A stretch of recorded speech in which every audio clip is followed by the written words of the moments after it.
Best is down west. To Jeff Hardy, the charismatic enigma. Phenomenal one, AJ Styles. Guys, it's me, Pia Toscano from American Idol. This is Matt Hardy. Chuck Zito, and you're watching Ring Fever. There is no cure. You got to be kidding me.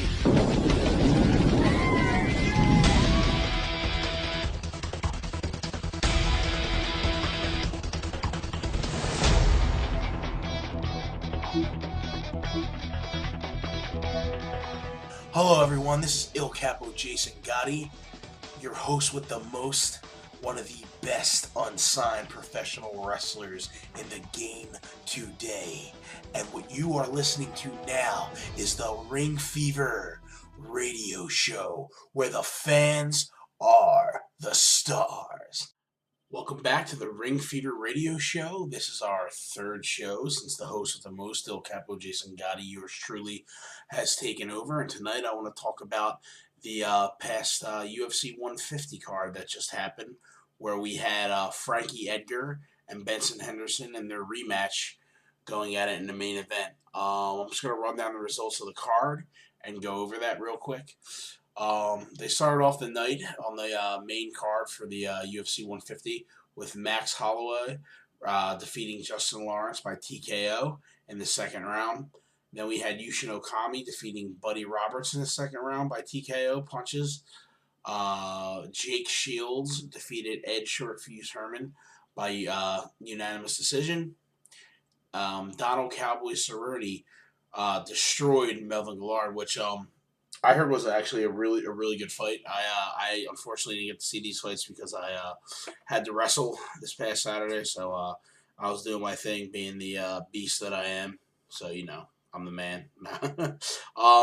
So Donald Cerrone defeated Melvin Guillard with a head kick and a punch to knock him out. But from what I heard is Guillard really put the stamp on Cerrone and was taking it to him pretty good, and Donald bounced back. And they actually got fight of the night, which is kind of rare because the fight only went 1 minute and 16 seconds in the first round. So I'm actually looking forward to getting the tape of this and checking it out, because this is a card that I really wanted to see. And in the main event, we had Benson Henderson versus Frankie Edgar. This is somewhat of a controversial decision from what I heard. A lot of people think Frankie Edgar won. Unfortunately, Benson Henderson was able to defeat Edgar again by split decision. Dana White has stated that he wants Frankie to move down to 145. Frankie, before this fight, was saying he didn't want to move down to 145. So it'd be interesting to see if Frankie will move down to 145. I think it probably will be suited better for him. I mean, he's not a big guy at all, and I think he could really dominate the 145 division if he dropped down. So that was the main card of UFC 150. The next card for UFC, which is something that I'm really looking forward to, it will be UFC 151, which happens September 1st at the Mandalay Bay Event Center in Las Vegas, Nevada. We have Johnny Bones Jones, the reigning UFC light heavyweight champion, versus one of my faves, Dan Hendo Henderson, or some of the fans that might know him from Pride, Dangerous Dan Henderson, as his former moniker. That's the main event, and I'm really looking forward to it. We haven't seen Henderson fight since last year when he fought Mauricio Shogun Rua and was able to beat him and clinch the number one contender spot against John Jones. The rest of the card, we have Jake Ellenberger versus Jay Haran. Now, Haran actually is replacing an injured Josh Koscheck. Koscheck recently got injured in his camp. So Ellenberger is coming off of who did he beat? Who beat him? Someone just beat him. I know that. That's right. Martin Kaplan beat him by that knee. So that should be interesting to see that fight. Dennis Seaver is going to take on Eddie Yen. And we have Dennis Hallman versus Thiago Tavares. John Linker versus Yoshihiro Urishitan. I don't even know how to say this dude's name. So, to be honest with you, the only fight I'm really looking forward to is the John Jones, Dan Henderson fight, to be honest with you. I would have liked to see Koscheck versus Ellenberger, but unfortunately, that didn't happen. It is what it is. So, but I am looking forward to seeing the main event, which is Dan Henderson versus John Jones. So yes, that's what happened so far in UFC talk and MMA talk. UFC 150 just happened. UFC 151 is coming up. So for all the fans out there, they should be interested in checking this out. And yeah, keep supporting MMA. It's really good. Now, next, what I want to talk about is what happened this past was it the 13th? So actually, 3 days ago. What happened on Monday with Jason Mayhem Miller? He actually got arrested under the suspicion of actually it was 2 days ago. Suspicion of burglary after being found naked on a couch in Mission Hills Church in Mission Viejo, California. He was released on a $20,000 bond. Honestly, this isn't surprising to me. Mayhem has definitely got some issues. Apparently, he's on medicine. I'm not a psychologist, but just from judging him by his interviews and his actions, I think he suffers from some kind of a bipolar disorder, possibly a level 1, I would say, because he seems to have extreme highs and then he has extreme lows because he's been real depressed since getting released by the UFC and actually retiring, which is kind of stupid if you think about it. I mean, the guy's only 31 and, so what? You lost in the UFC. You can continue to fight and dream, you know what I mean? Or maybe even Bellator, which Ring Fever is a big supporter of. Ain't that right, guys? That's right. So, yeah, so, I mean, this is kind of crazy. With Mayhem, he's definitely out there. But what's funny about this is Dana White actually expressed concern for him. They kind of got into a Twitter battle, which, it's always funny to see grown men fight over Twitter. Yeah, that's real mature, but whatever. So, basically Dana said something like, Mayhem, retire, you suck, and Dana said he was kidding around, and Mayhem took it to heart and told him to kill himself, told Dana White to kill himself, and now we have this going on with Mayhem.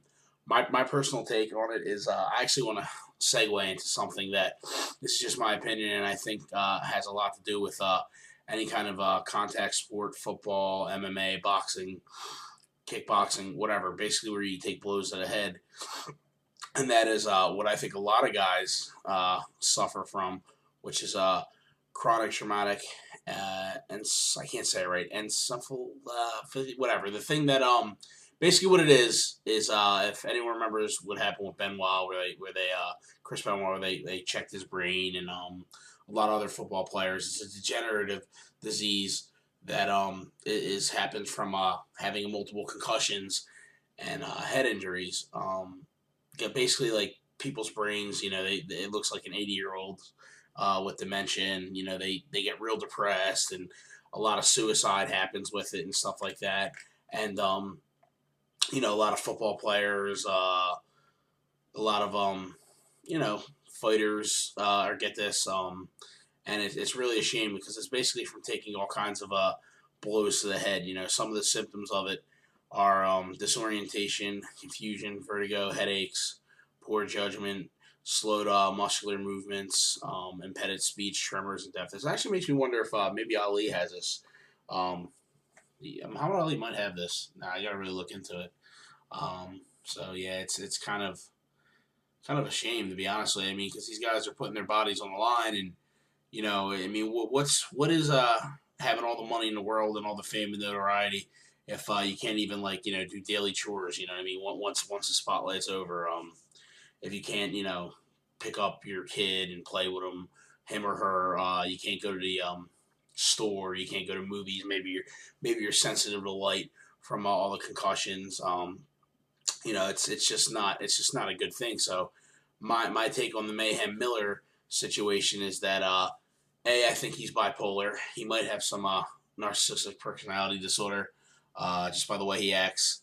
And I think that the guy, definitely needs help, and this could be a cry for help, which is a shame because, I don't want to see anybody make dumb choices because they're messed up in the head, you know what I mean? And I definitely don't think he was in his right mind, and I think this was his way of trying to get help. Why would you break into a church of all places? That's pretty strange, you know what I mean? Spray fire extinguisher, he sprayed a fire extinguisher everywhere. and sat on the couch naked and waited for the cops to get him. So to me, that's a cry for help. They're actually evaluating him medically right now, so we should see what happens with that situation. But this disease that I was telling you guys about, which I cannot say pronunciate too well. Sorry, it's I'm reading it offline. To be honest with you, I know somewhat of it, but I can't really pronunciate it that well. But it's like I said, it's a disease caused by multiple concussions, and other forms of head injuries. So there's a couple instances. We're talking about the Mayhem Miller instance where he acted crazy and cried for help. But a lot of people forget about Rampage Jackson. What about Rampage Jackson after he lost his light heavyweight championship a couple of years ago to Forrest Griffin? Rampage took the police on a on a wild goose chase. They were chasing them all down the highway, and I mean, these guys don't really. I don't. You know what it is? All right. Here's the thing. I think not only is it the blows to the head, because you're getting constantly punched in the head, kicked in the head. I mean, that's not good for anybody. You're not wearing any kind of gear. You know what I mean? And that definitely rattles your brain. So I think that has a lot to do with it. But I also think depression has a lot to do with it. You know what I mean? I think a lot of people, they focus on the physical aspect of fighting, but they forget about the mental aspect of fighting. There's definitely a mental aspect of fighting. You know what I mean? Sometimes, like, if you look at Mike Tyson, like I seen his documentary, the one where it was like not the movie with Michael J. White, that was on HBO. The one where they did recently, where they actually interviewed him, and they had segments of his life and stuff like that, and footage. Tyson used to tell people, used to say in this video that this documentary that he would have people beat before he even got in the ring. The mental psyche of it. So that's one aspect of the mental part of fighting. The other aspect is, how do you deal with a loss? You know what I'm saying? How do you deal with putting, these guys go 3-4 months in these camps. They diet. Some of them, they train, they fly other places where they don't live. Like a lot of people like to train with Greg Jackson and New Mexico and stuff like that. They go to Colorado, Canada, San Jose, aka Coconut Creek, Florida, American Top Team. These are all top level training facilities for mixed martial artists. So how do you put all that time away from your family, and your whole life depends on it? And not only that, but a lot in the UFC. The UFC is like, man, that's a tough promotion. I can tell you, it's the best promotion, the biggest promotion in the world, and it's the best as far as MMA, and they are that for a reason. But if you can lose a fight and be cut, most of the time they'll give guys 2 shots. If you lose 2 in a row, they'll cut you depending on how the fight was. We even see people lose 3. Definitely 90% of the time you lose 3 in a row, you're gone. But I've seen people lose 2 in a row and have been gone. You work your entire career to get up to that level. If you think of it like this, if you think of it from what I do, pro wrestling, okay. When you do regional MMA shows, you know what I mean, whether it's whatever, King of a Cage, Ring of Combat, whatever, you know what I mean. Your whole goal is to go to the UFC. The UFC is like the WWE. Like, I do the independents, you know what I mean. I do independent wrestling. My goal is to go to WWE. So the UFC is the WWE. It's the biggest and best stage that you can perform your craft on. So, these guys, they sacrifice their entire life to do this. And how do you deal with it when, A, your career is over from injuries? I mean, because, a lot of people don't realize this, but most times when you're in an MMA fight, you're injured anyway. You know what I mean? It's just, depending on the severity of the injury, you just go in there and you fight, because that's what they do.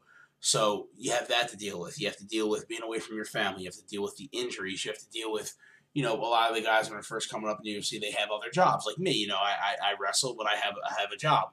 You know what I mean? Which it sucks, but I would like to do this for a living. But until you get to a higher level, you just can't. There's not enough money involved. You know what I mean? So other guys are doing that, plus they're training. You know what I mean? And how do you face with let's just say you have everything. You know what I mean? You give it your all and you lose. You get knocked out. You get submitted, and then Dana White cuts you. I mean, man, there's major depression here. You don't even have to have a chemical imbalance. You know what I mean?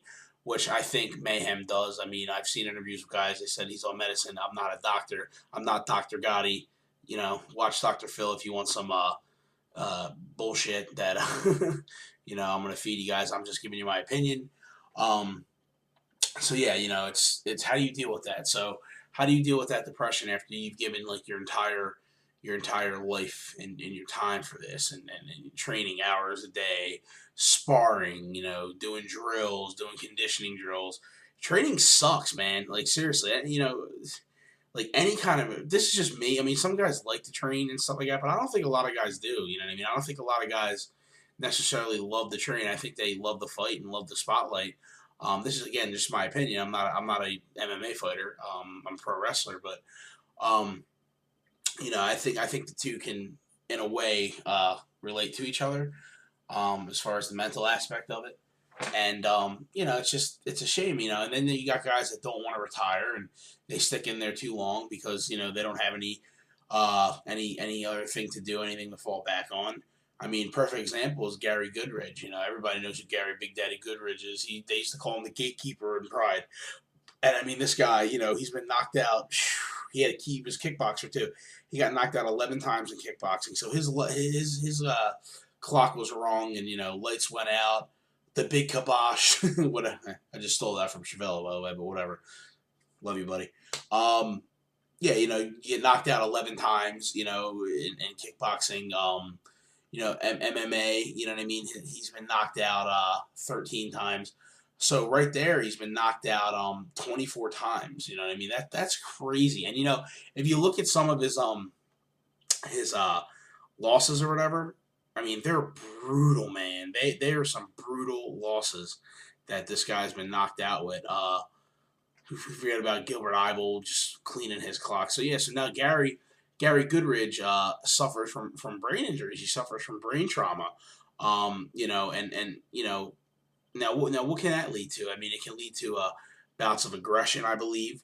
Yeah, he was actually arrested for domestic abuse, I guess, with his wife, his spouse, and you know that's a shame. And who's to say that you know the guy wouldn't, you know, maybe he's like one of the nicest guys in the world, and because he has brain injuries, you know, he's not thinking, and you're doing things that you never thought that you would do, and you know, it's a shame. You know what I mean? So the mental aspect of fighting is really something that I think a lot of people forget. I think a lot of fans forget, and they don't really realize it. You know what I mean? Like listen, man, I'm a huge MMA fan. You know what I mean? But I realize that these guys put a ton of work in. You know what I mean? I have a lot of respect for what they do.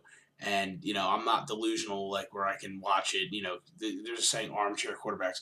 I don't watch and go, oh, I can beat that guy's ass, or I can. Nah, man, I'll get killed. You know, I'm a pretty tough guy. I can handle myself, but those dudes will kill you. You know what I mean? It's something you got to really work at and train. You know what I mean? So it's a shame that these guys put all that work in, and then they can, you know, like that, just, you know, snap of the fingers, lose everything. And it's a shame. I think maybe you know, they might have this. I don't think they do, but maybe the UFC, since it is the mecca, you know, the place to be. Maybe for guys that get cut, this is just an idea, and I think it's a good idea, actually. They should have counseling. They should have psychologists for them so that they can adapt to other, you know, means of life and talk about it and get help for themselves, you know. And, I mean, they have commissions and stuff like that drug tests, and they do CAT scans and all that stuff. I mean, recently, I don't know the guy's name, but I was reading on one of my iPhone apps. It's called MMA Torch, that another fighter, you know, I believe it is in the South somewhere. That guy, he died. He died of a head injury. He was knocked out 30 days before his fight. And South Dakota, that's right. That just popped in my head. South Dakota. Well, they don't have a commission. So this guy fought, you know, a month before, got knocked out, fought again, got knocked out, and hemorrhaged in his head and died. So yeah, it's not a joke, man. I mean, I don't know, you know, if anybody's ever been punched in the face really hard. I have. That sucks. You know what I mean? Some guys can take a good punch, but you can still get your bell wrong. You don't have to be knocked out completely. I mean, there's guys where you'll get hit, right? If you watch MMA shows, and you can tell they're not all there, and then another punch will knock, you know, wake them back up. It's crazy. You know what I mean? If you look at Fedor Emelianenko fight, and Dan Henderson, he got knocked out, dude, and then another punch, woke him back up. So yes, Fedor lost. Excuse me, Fedor lost that fight, and it is what it is. So that's what I want to talk about as far as that. And I just hope that they can, get help for these guys, because I think a lot of them come from abusive backgrounds. Maybe they were abused as a child, or maybe they had a rough environment. You have to be a certain kind of, first off, you have to be an athlete. Second off, you have to be extremely tough physically and mentally to be an MMA fighter. Who wants to go out there and have their nose broke, their cheek broke, especially in a regional circuit for little to no money, not have insurance? I mean, these guys all have heart. And it's a tough sport. So hopefully they can do something with these guys so that they can have a life outside of the cage, so to speak. All right, so I want to talk about this past show and a couple wrestling shows that I have coming up. This past show, I made my debut for Valor Pro Wrestling. They ran out in New York. I had fun. I had a good time. It was a good promotion. Match was decent. You know what I mean? It was alright. It's on YouTube if you want to search it. Just YouTube Jason Gotti, and you'll see it.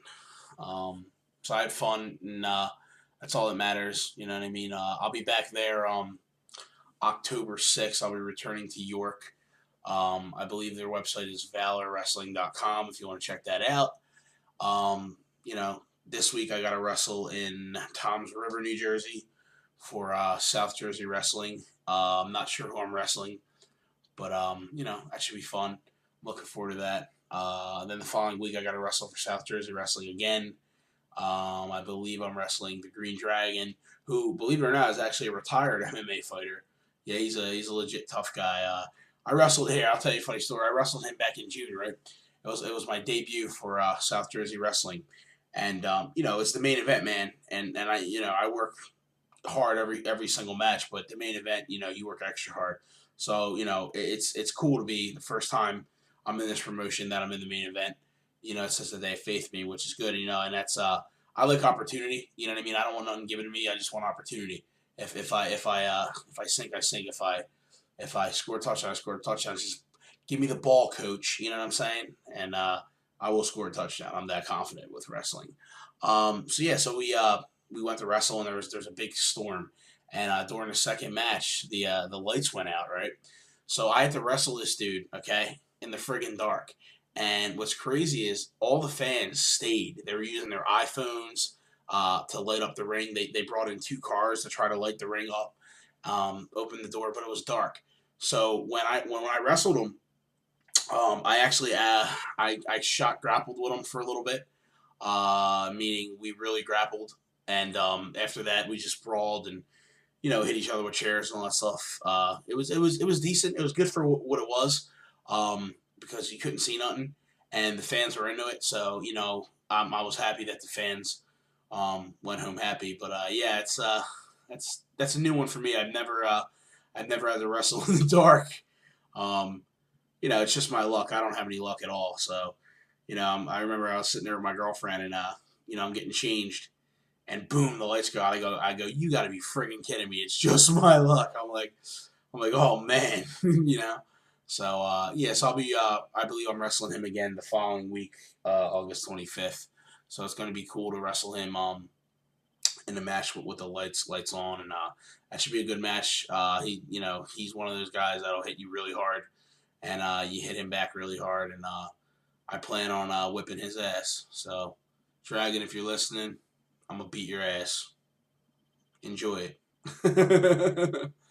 And then after that, I'm actually off a week, and then I will wrestle again September 7th for D2W, which they run out of Warrenton, New Jersey. I actually really like wrestling for this place a lot. I really do.